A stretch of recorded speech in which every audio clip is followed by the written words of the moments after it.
எங்களுடைய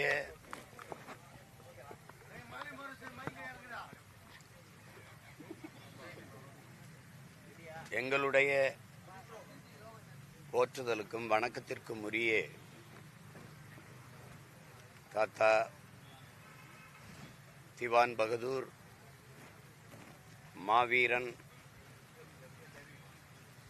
இரட்டைமலை சீனிவாசனார் அவர்களினுடைய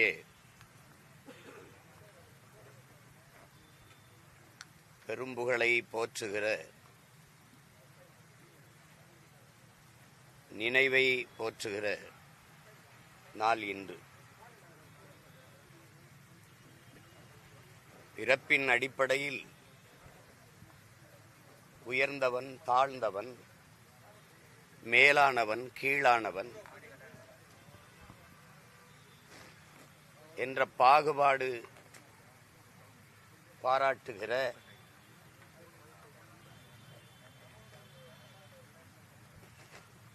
ஒரு கொடிய சமூக படிநிலையை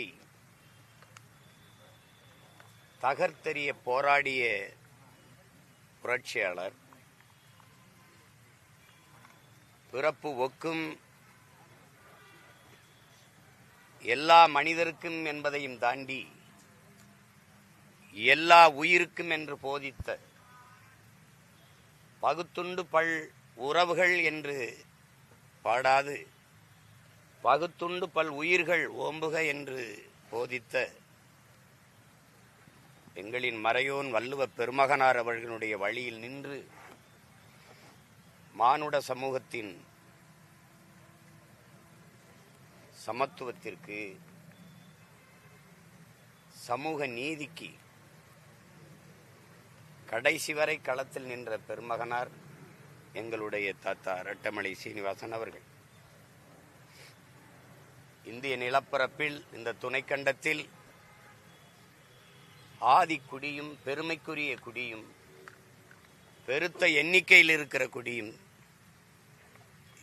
இந்த பறையர் குடிதான். அதனால் எண்ணரும் மக்கள் இந்த சமூகம் சொல்வதனாலேயே நாம் தாழ்ந்தவர்கள் என்ற எண்ணத்தை கைவிட்டு நாம் பெருமைக்குரியவர்கள், மகத்தானவர்கள், மாவீரர்கள், ஆட்சி ஆளுவதற்கு அருகதை பெற்ற சமூகத்தின் மக்கள் என்பதை உணர்ந்து நிமிர வேண்டும் என்பதை தமிழ் சமூக மக்களுக்கு உணர்த்தியதாலேயே அவர் மாவீரர் என்று அழைக்கப்படுகிறார். சமூகத்தில் தாழ்த்தி வீழ்த்தி புறந்தள்ளப்பட்ட மக்களின் உரிமைக்காக தன்னலமற்று போராடியதாலேயே அவர் ராவ் பகதூர், திவான் பகதூர் என்று அன்றைய வெள்ளைய ஆட்சியாளர்களால் போற்றப்பட்ட பெருமகனார் நம்முடைய தாத்தா இரட்டைமலை சீனிவாசன் அவர்கள். அவர்களுடைய நினைவை போற்றுகிற இந்த நாளில் அவருடைய கனவை சுமந்து பயணிப்போம் என்கிற உறுதியை நாம் தமிழர் பிள்ளைகள் ஏற்கிறோம். பெருமிதத்தோடு எங்களுடைய புகழ் வணக்கத்தை தாத்தா இரட்டைமலை சீனிவாசன் அவர்களுக்கு செலுத்துகிறோம். பிரதமர் மோடியுடைய இப்போதைய பணிகள் வளர்ச்சி இப்ப ஆகாது, 50 ஆண்டுகள் கழிச்சு தான் தெரியும்னு அண்ணாமலை சொல்லியிருக்காரு. நீங்க எப்படி பாக்குறீங்க? 50 ஆண்டு கழிச்சு தான் நம்ம எவ்வளவு தூரம் வெயிட் பண்ணுங்கிற மாதிரி இருக்கு, எப்படி பாக்குறீங்க? உங்களுக்கு பசிக்குது, 10 நாள் கழிச்சு உங்களுக்கு சாப்பாடு தந்தா பரவாயில்லையா? பதில் இருக்கா உங்ககிட்ட? 50 ஆண்டு கழிச்சு வளர்ச்சியை பார்க்க நீங்க இருப்பீங்களா, நான் இருப்பேனா, இல்லை என் மோடி தான் இருப்பாங்களா, இல்லை என் தம்பி அண்ணாமலை தான் இருப்பாரா? பதில் வச்சிருக்கீல்ல. இதெல்லாம் கேட்கறதுக்கு ஆள் இருக்குங்கிறதுக்கு அதை சொல்லிக்கிட்டே போயிட்டு இருக்கக்கூடாது. இது என்ன பணமரமாக நட்டு வளர்க்குறீங்க? நட்டவனுக்கு பயன் தராது, அடுத்த தலைமுறைக்கு தான் பயன் தரும்னு சொல்ல. அதுவே 15 ஆண்டுகளில் இன்னைக்கு பயன் தந்துருது. அப்படி என்ன ஒரு திட்டம்? நீங்கள் 50 ஆண்டு கழிச்சு தரப்போகிற திட்டம் எல்லாம் தனியார் மயம் தானே. துறைமுகத்தை தனியார் கொடுக்கறது, அதானிக்கு குறிப்பாக ஒரு முதலாளிக்கு, விண்ணூர்தி நிலையத்தை ஒரு முதலாளி கொடுக்கறது, நிலத்தையெல்லாம் பறிச்சுக்கிட்டு வளத்தை எல்லாம் முதலாளிகளை சுரண்ட அனுமதிச்சுக்கிட்டு நிலத்தை எல்லாம் தொழிற்சாலை கட்டுவதற்குன்னு சொல்லிட்டு பெரும் முதலாளிகளுக்கு தாரை வார்த்து கொடுப்பது, இதெல்லாம் அந்த முதலாளிகளின் வீடு வாழ்வதற்கு பயன்படுமா, நாடு மக்கள் வாழ்வதற்கு பயன்படுமா? 50 வருஷம் கழிச்சு முதல்ல இந்த நாடு இருக்குமான்னு பாருங்க. இப்போ 79வது சுதந்திர தினத்தில் இருக்கும். 100வது சுதந்திர தினத்துக்கு இருக்குமா? இந்தியான்னு ஒரு நாடு இருக்குமா, இல்லை யாரோட பட்டா நிலமா இருக்குமா சொல்லுங்க. முன்னாடிலாம் சாலையில் வாகனம் ஓட்டி போனா, இல்லை ஏதாவது தவறா போனா, அரே பார்த்து போடா, அங்கே ஒப்பம்ட்டு ரோடா அப்படின்னு கேட்பான். இப்போ யாரையும் இப்படி கேட்க முடியாது. ஆமாம் எங்கள் அப்பம்ட்டு ரோடுன்றான். ஏன்னா போட்டது அவனா இருக்கான், குறுக்க கட்டையை போட்டு சுங்கம் வசூலிக்கிறவனும் முதலாளியாக இருக்கான். ரோட்டை கூறு போட்டு விற்றீங்க, இப்போ நாட்டை கூறு போட்டு விற்கிறீங்க. இப்போ கடலை கூறு போட 9 இடத்துல துணை துறைமுகம் கட்டுறோம்னு இருக்கிற துறைமுகத்தில் வேலை நடக்கலை. இதெல்லாம் என்னென்னா எல்லாம் தனியார் மயமாக்கி, Adani farming, Adani port, Adani airport எல்லாம் தனியார் முதலாளிகள் போகும்போது இந்த நாடு தனியாரின் உடைமையாக இருக்குமா, இந்த நாட்டு மக்களின் பொது உடைமையாக இருக்குமாங்கிற கேள்விக்கு அறிவார்ந்த மக்கள் சிந்திச்சு பார்க்கணும். எது ஒன்று உங்களுக்கு வச்சிருக்கீங்க? இராணுவம் உங்ககிட்ட இருக்கா? நாட்டின் பாதுகாப்புக்கு இருக்கிற இராணுவமாவது உங்களுடையதா? உங்களுடையதா? சீருடை தைச்சு கொடுக்கறது யாரு? இராணுவ வீரர்களுக்கு உணவு தயாரிச்சு கொடுக்குற முதலாளி யாரு? ரபேல் போர் விமானம் எங்க வாங்குனீங்க? பீரங்கி எங்க வாங்குறீங்க? ஊரா நாட்டில எல்லாம் ஆயுதங்களை ஓடி போய் வாங்கி சேமிச்சு எந்த நாட்டோட சண்டை ஓட்டு என்னை காப்பாற்ற புரிய? 100 விழுக்காடு அந்நிய முதலீடை கொண்டு வந்துட்டீங்க நாட்டின் பாதுகாப்பு துறையிலேயே, இராணுவத்திலேயே. அப்ப என்ன பாதுகாப்பு எனக்கு இருக்கு? இராணுவ ரகசியம்னு முன்னாடி சொல்லுவே இல்லை. அதெல்லாம் இல்லை. இராணுவத்துக்கு ஒன்றும் ரகசியம்னு ஒன்றும் இல்லை. அதனால இராணுவத்தை நான் விமர்சிக்கிறேன், தேச துரோகின்னு இல்லை. இந்த நாட்டிலே அதிகமாக தேசத்தை நேசிக்கிறவன் நாங்கிறனால பேசுகிறேன். ஏன்னா தேசம் என்னது? இந்திய நாடு என் நாடு, பாரத நாடு, பைந்தமிழர் நாடு. அரசியல் ஆசான் அண்ணல் அம்பேத்கரே சொல்றாரு, இந்த நாட்டு நிலப்பரப்பு முழுதும் பரவி வாழ்ந்தவன் தமிழன்ட்டு. அதை நினைவில் வச்சுக்கிட்டு பேசணும். சும்மா எதுவுமே இல்லை. இதில் வளர்ச்சி 50 ஆண்டுகளுக்கு பிறகு எங்கள் பாட்டி சின்ன வயசில் கதை சொல்லும். பனியாரம் மழையா பெய்யும்னு சொல்லும். மழையே பனியாரமாக பெய்யும்ட்டு நாங்கள் அதை கேட்டுட்டு தூங்கிடுவோம். காலையில் எங்கே இருக்கும் பனியாரம்? அந்த கதை தான் அது. கனவுல பனியாரம் மழை பெய்கிற கதை தான் அது. எந்த தேர்தலாக இருந்தாலும், புதிய பாரம்பரிய பகவர்களாக இருந்தாலும் சரி, புதிய பகவர்களாக இருந்தாலும் சரி, எந்த தேர்தலாக இருந்தாலும் திமுக வென்று காட்டுன்னு கணிமுடியும். தனிச்சு நின்று காட்டணும், வாக்குக்கு காசு கொடுக்காம வென்று காட்டணும்.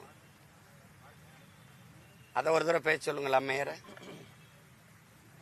என்கிட்ட கேள்வி வைக்கிறீங்களே, சொன்னா அவர்கள்ட்ட இதே மாதிரி நீட்டி கேள்வி வைக்க முடியாதா? கூட்டணி சேர்க்க கட்சியே இல்லை, எல்லாத்தையும் கூட்டி வச்சுக்கிட்டாச்சு. வாக்குக்கு காசு கொடுக்கும் போதே உன் நேரமே செத்து போச்சு. செத்து போச்சு இல்ல? நீதான் பெரிய சாதனையாளன், பெரிய அமைப்பு, கொள்கை ரீதியான கோட்பாடு கொண்டவன். அங்க போய் பேச வேண்டியதானே? பெரியாரை ஒண்ணுமே செய்ய முடியாதுன்னு சொல்ல இந்த கோட்பாட்டாளர்கள் தேர்தல் களத்துல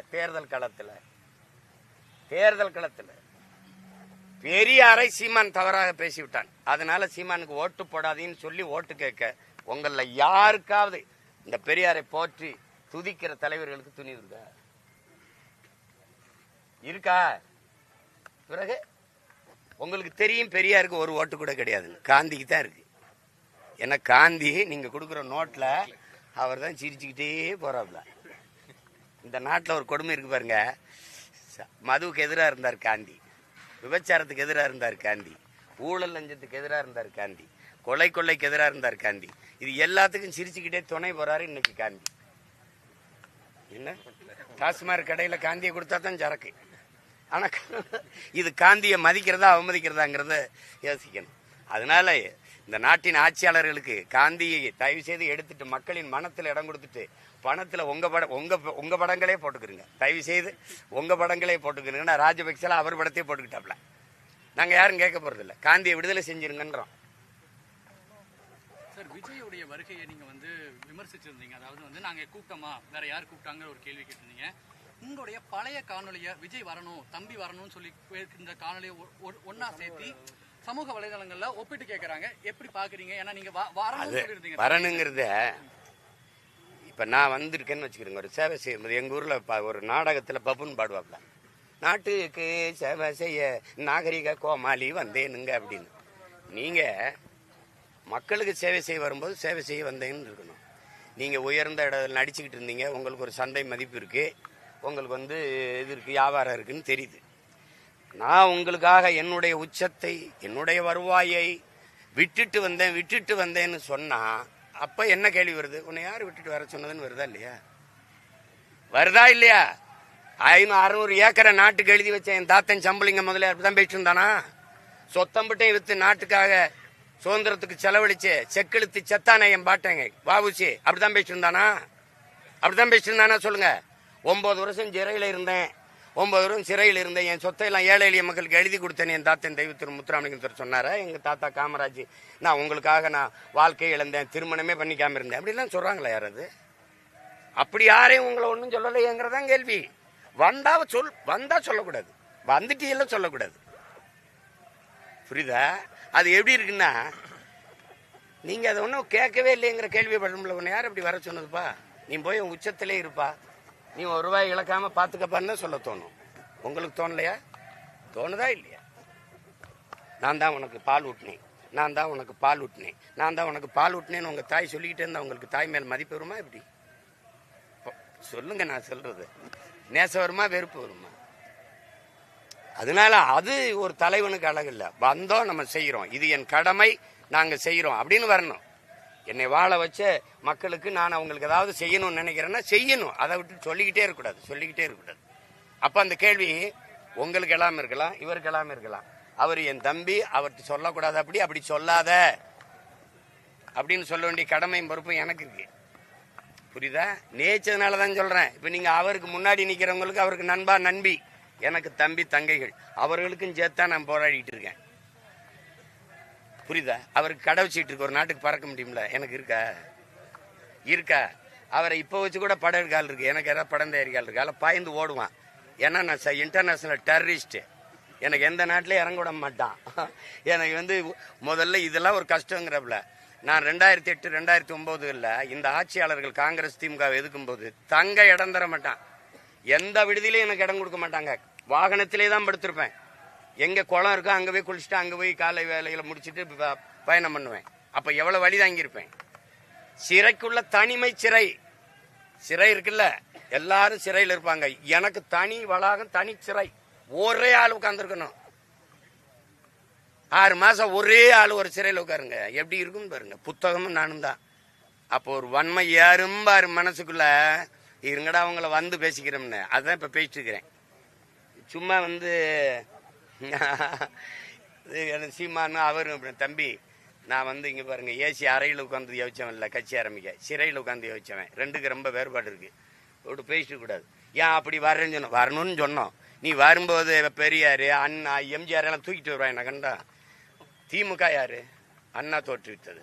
அதை ஒழிக்கணும்னு நினைக்கிறோம். திராவிட கட்சி ஊழல்ல ஊறி தலைச்ச ஒரு கேடுகட்ட ஆட்சி கட்சி, அதை ஒழிக்கணும்னு நினைக்கிறோம். இந்த பக்கம் அதிமுக, இதை தொடங்கினவர் யாரு சொல்லுங்க? எம்ஜிஆர். இது 2 தனித்தனியா இருக்கு. 2ஐயும் எடுத்து சண்டை போட்டுக்கணும். 2ஐயும் ஒட்டி ஒன்னா கொண்டு வந்தா கோவரமா நீங்க சொல்லுங்க. இதை எழுத்தாயா ரொம்ப நாளா சண்டை போட்டுக்கிட்டு இருக்கோம். அப்புறம் இந்த பக்கம் அண்ணா, இந்த பக்கம் எம்ஜிஆர், நடுவால நீன்னா முதல்ல இவனை போடுறான்னு தானே வரும். ஏப்பா நீ அந்த பக்கம் ஒரு கட்சி வச்சிருக்கிறாரு, அவரை ஒழிக்கணும்ன்ற திமுகவை தொடங்கினவரை தூக்கிட்டு வரப்பல. என்னைய கொல்லணும்ட்டு என்னை பெத்த அப்பனை கும்பிட்டுட்டு வந்தீங்கன்னா அப்படிற அவன் பெத்த புள்ளதானே நானு. இது என்ன கோட்பாடு சொல்லு நீ? இப்ப எடப்பாடி ஐயா பாருங்க, அந்த கட்சி எப்படி இருக்குன்னு தெரியல, எங்க போச்சுன்னு தெரியல. அவர் 4.5 வருஷம் முதலமைச்சரா இருக்கும்போது இதை பேசியிருக்கலாம்ல. அது அது சரியில்லை. எம்ஜிஆரை ஏன் எடுத்துக்கிட்டீங்க? இந்த கோட்பாட்டுக்காக எம்ஜிஆரை எடுத்துக்கிட்டோம், அண்ணாதுரை அவர்களை ஐயாவை எடுத்துக்கிட்டோம், பேரறிஞர் அண்ணாவை எடுத்துக்கிட்டோம்னு சொல்லணும். அது யார் பக்கத்துல இருந்து யார் சொல்றது? அதான் சொன்னீங்க, அடுத்தவன் பேச்சு கேட்காத அண்ணன் பேச்சு கேளுன்னு. நீ என்ன நினைக்கிற? அண்ணா வச்சா திமுக வாக்கு எங்கிட்ட எடுத்துடலாம், எம்ஜிஆர் வச்சா அதிமுக ஒரு பழகினமா இருக்கு அந்த வாக்கு எடுத்துடலாம். இது நீங்க என்ன சொல்லி வாக்கு கேட்க போறீங்க? இந்த கட்சி சரியில்லை நான் சொல்றேன், இந்த ஆட்சி சரியில்லை. நான் ஆள் மாற்றம் ஆட்சி மாற்றத்துக்கு வரல, அரசியல் அமைப்பு அடிப்படை மாற்றத்துக்கு வரேன் அப்படின்னு நான் சொல்றேன். இங்க தேர்தல் அரசியல், கட்சி அரசியல் இருக்கு, மக்கள் அரசியல் இல்ல, மக்கள் அரசியலுக்கு போறேன் அங்க சொல்றேன். இங்கே செய்தி அரசியல், விளம்பர அரசியல் தான் இருக்கு, சேவை அரசியலோ செயல் அரசியலோ இல்ல, அதை நோக்கி போறேன் அப்படின்னு நான் சொல்றேன். எப்படி போறேங்கிறதையும் சொல்றேன். அப்படி சொல்லணும், குறையே சொல்லிக்கிட்டு இருக்க கூடாது. இவர் சரியில்லை, இவர் சரியில்லை, யாரு சரின்னு கேட்பான், நான் சரின்னு சொல்லணும், நான் எப்படி சரின்னு விளக்கணும்.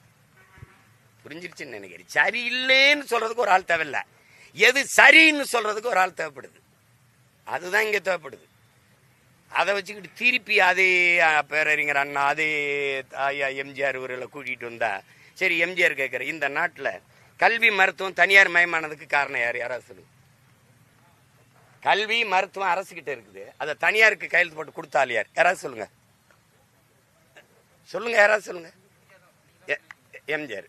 நான் தான் சொல்லல, இல்ல இல்ல நடந்ததை சொல்றேன். இல்ல நான் தான் சொல்றேன்னா ஏதோ குற்றச்சாட்டு நினைச்சிருக்க போறாங்க. அப்படி அப்படி அப்படி சொல்லக்கூடாது, அப்படி சொல்லக்கூடாது. இருங்க, இந்த தமிழ் பயிற்று மொழியாகவும் ஆங்கிலம் பாடமொழியாகவும் இருக்கு. தமிழ் பயிற்று மொழி, ஆங்கிலம் பாடமொழி, இது ஏற்புடையது.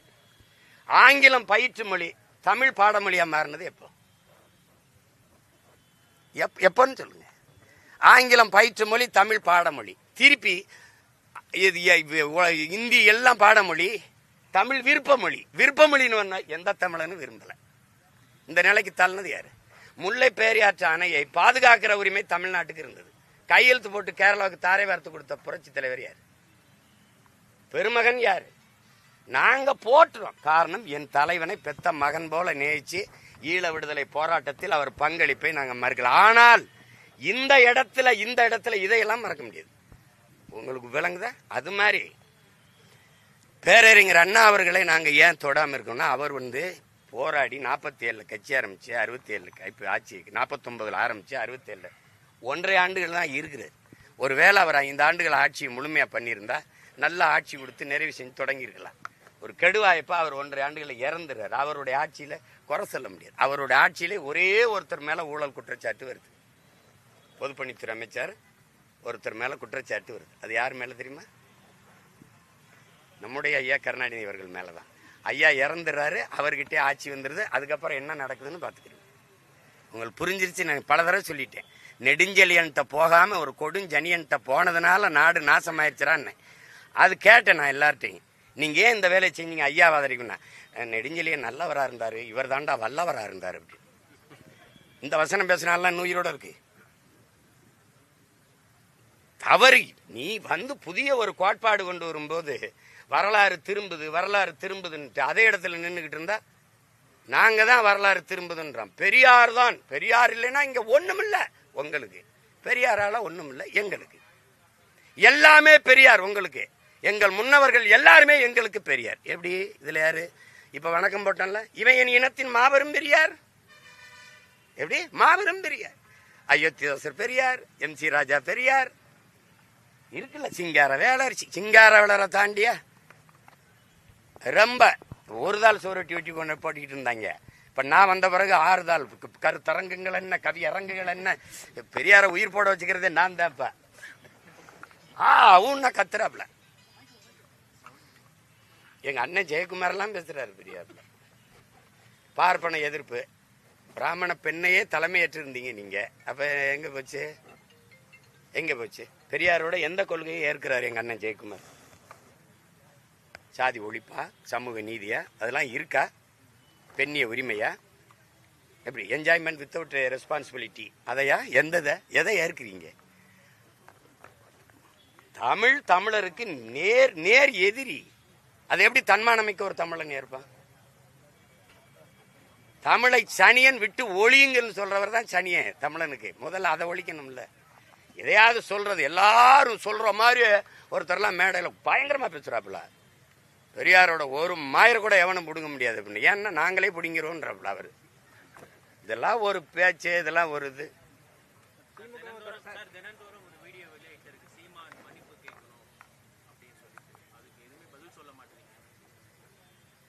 மன்னிப்பு கேட்கணும்னா எதுக்கு மன்னிப்பு கேட்கணும்னு இருக்குல்ல.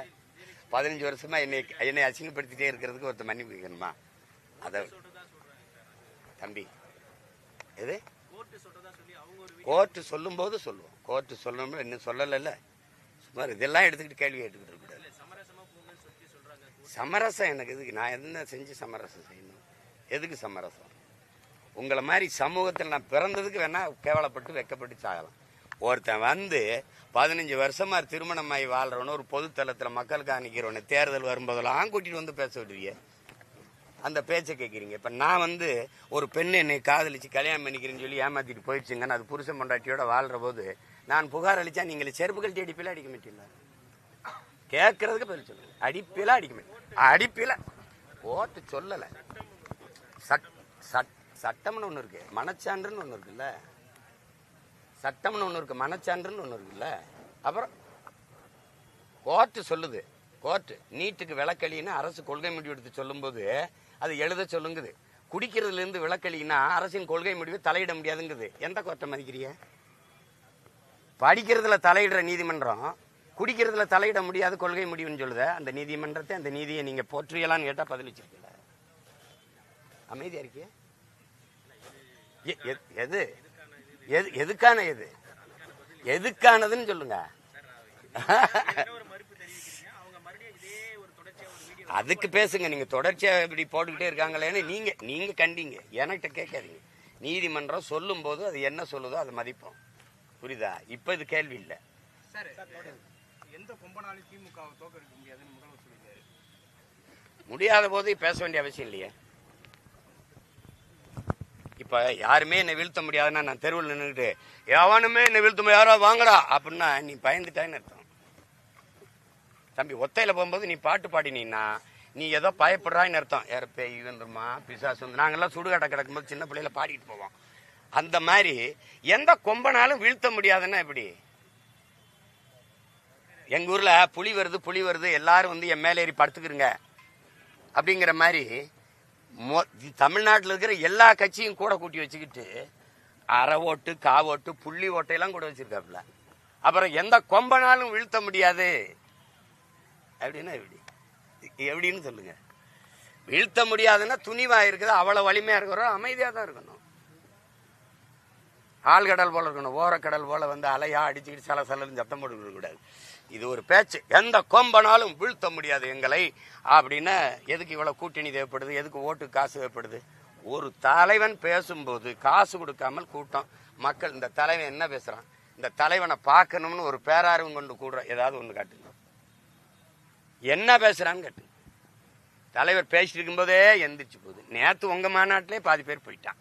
உட்கார வைக்கணுங்கிறதுக்காக பிஸ்கட்டு, வேற என்ன இருந்துச்சு, தண்ணி போத்தல், நாற்காலி மேல இருக்கு, உட்கார ஆள் இல்ல. அப்ப மைசூர் பாக்கு. அப்ப கூட்டத்தை கேட்க வந்தது யாரு தெரியுமில்ல? இந்த பிஸ்கட்டு, மைசூர் பாக்கு, இந்த மிச்சரு, தண்ணி போத்தல். மாநாடு அதுக்குத்தான். அந்த தண்ணி வேணாம்னு மழை பெஞ்சு விட்டுருச்சு. என் கூட்டம் இன்னைக்காவது மழை பெஞ்சா களைஞ்சது ஒரு படம் காட்டு ஒரு தடவை காட்டுங்க, யாராவது காட்டுங்க. ஒன்று சொட்டு தண்ணி விழுந்தோன்னு ஓடி போயிடுறான். இதுதான் இது. இதுதான் ஒண்ணு. எடப்பாடி பழனிசாமி நாம் தமிழர் கட்சி வந்து திமுக இப்ப இவள் நேரம் யார பேசிட்டு இருக்கிறேன். உங்களுக்கு ஒரு நோய் இருக்கு. அவரை எதுக்குறார். ஸ்டாலினை பார்த்தவுடன் அவர் வந்து எதுக்குறார். அவர் பெட்டி வாங்கிட்டாருன்னு சொல்ற நீங்க. ஐயா, ஸ்டாலின் எனக்கு பெட்டி கொடுத்துட்டாருன்னு சொல்லுங்களேன். பெட்டி கொடுத்துட்டாரு சீமானுக்கு. ஸ்டாலின் பயந்துகிட்டு பெட்டி கொடுத்துட்டாரு சொல்லுங்களேன். தம்பி, திமுக வைத்தா பிஜேபி கைக்கூலி, பி டீம் ஆர்எஸ்எஸ் கைக்கூலி, விஜய் எடுத்தா திமுக கைக்கூலி. டேய், நான் யாருக்குடா கூலி? என்னப்பா இப்படி பேசினீங்கன்னா எப்படிப்பா? இவள் அந்த ஒரு பேச்சுல 1.5 மணி நேரம் பேசுனா கடைசியா ஒரு நொடி ஏதாவது பேசணும், அதை எடுத்துக்கிறது. உங்களுக்கு டிஆர்பி ரேட் வேணும், அத போட்டா பாருங்க விஜய் எதுக்குற அவ்வளவு. ஏய் தம்பி, என்ன இப்படி பேசிங்க? அகில உலகத்தை எடுத்து சண்டை குடிச்ச தலைவனோட பிள்ளை நான்.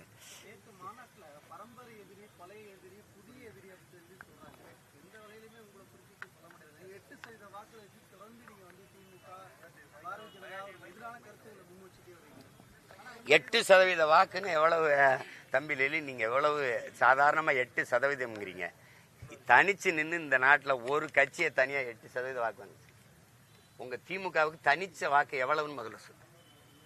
79 வருஷம் உதயசூரிய சின்னத்தை வச்சு இவ்வளவு பெரிய கட்டமைப்பு, புறையோடிய போனிய கட்டமைப்பு, கிளைக்கழகம், ஒன்றிய கழகம், மாவட்ட கழகம் எல்லாம் வச்சிருக்கீங்க.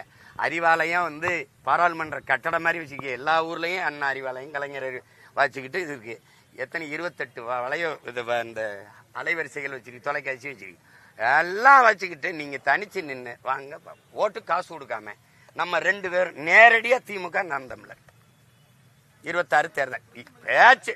கருணாநிதி மகன், பிரபாகரன் மகன், 2 பேரும் சண்டை. இதை 8 விழுக்காடை நீங்க தொட்டுருங்க, அப்புறம் நான் அரசியல் பேசுறது விட்டு போயிடும். நீங்க தனிச்சு நிக்கணும், ஓட்டு காசு கொடுக்கப்படாது. அது யாரு உங்க அப்பா சமாதியில வேண்டாலும் சத்தியம் பண்ணுவோம், இல்ல பொதுவா இந்த எங்க தாத்தா சமாதினால சொல்லுவோம், இல்ல உங்க குலதெய்வம் சொல்லுங்க, இல்ல என் குலதெய்வம் சொல்லுங்க, போய் சத்தியம் பண்ணிட்டு போட்டி போடுவோம். சும்மா வந்து 8 விழுக்காடு 8 விழுக்காடு அவ்வளவு கோலமா போச்சா? அரை விழுக்காடு வச்சிருக்கேன், இது கூட சேர்த்துக்கிறேன். நான் கேட்கறதுக்கு பதில் 8 விழுக்காடு இருக்குல்ல, எனக்கு 8 விழுக்காடு தான் இருக்கு, ஒண்ணு இல்ல ஒண்ணு இல்ல. அப்புறம்